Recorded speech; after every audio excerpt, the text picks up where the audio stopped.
Vous écoutez Samedi de lire avec l'auteur invité d'Amélie Boivin-Enfield. Je suis toujours en compagnie de mon auteur invité de cette semaine, Marie Gray. Là, Marie, on est rendu au moment de l'émission. C'est à mon tour de te présenter des ouvrages que j'ai lus cette semaine et on va commencer avec le premier. Rêve dérobé de Lexi Ryan. Alors, on se trouve 7 ans avant le roman Si seulement qui a connu un très très bon succès où on est témoin du coup de foudre entre Callie et William, leur premier balbutiement de leur amour. Et Callie vient d'une famille plutôt pauvre et on soupçonne sa mère qui est massothérapeute de donner des petits extras à ses clients avec un petit supplément d'argent. Alors, elle se fait un peu écœurer à l'école parce que justement sa mère est mal vue dans le petit village où elle habite. Et William, lui, vient d'une famille très très riche, il est orphelin, il est élevé par sa grand-mère.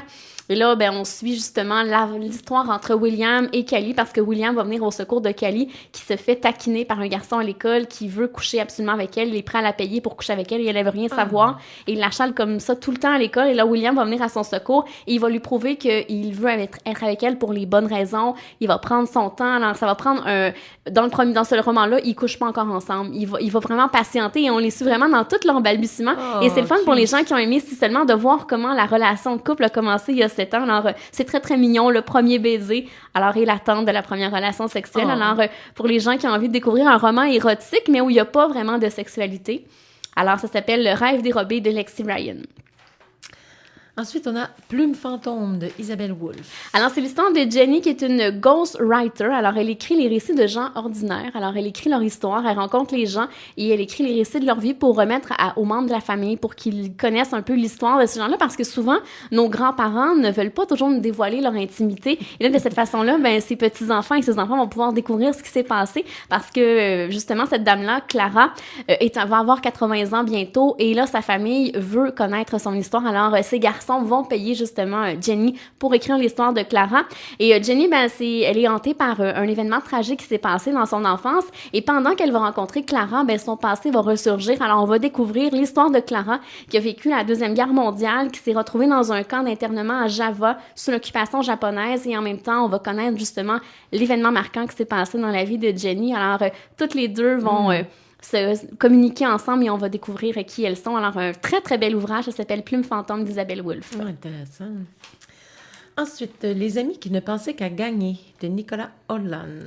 Alors, c'est le castor, l'ours et l'orignal qui aiment l'aventure, mais ils ont un esprit très, très compétitif, ce qui les empêche parfois de s'amuser et mettent parfois leur vie en danger. Alors, un jour, ils vont décider d'aller escalader une montagne et ils vont se mettre au défi à savoir qui va arriver le premier en haut de la montagne. Et finalement, ils vont être victimes durant la montée d'un accident qui va mettre leur vie en danger. Alors, leur témérité va leur coûter justement un accident.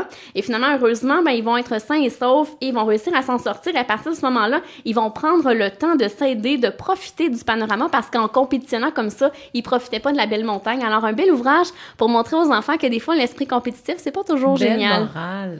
Alors, c'est Les amis qui ne pensaient qu'à gagner de Nicolas Holland. Un classique, hein? Ben Roméo oui. et Juliette.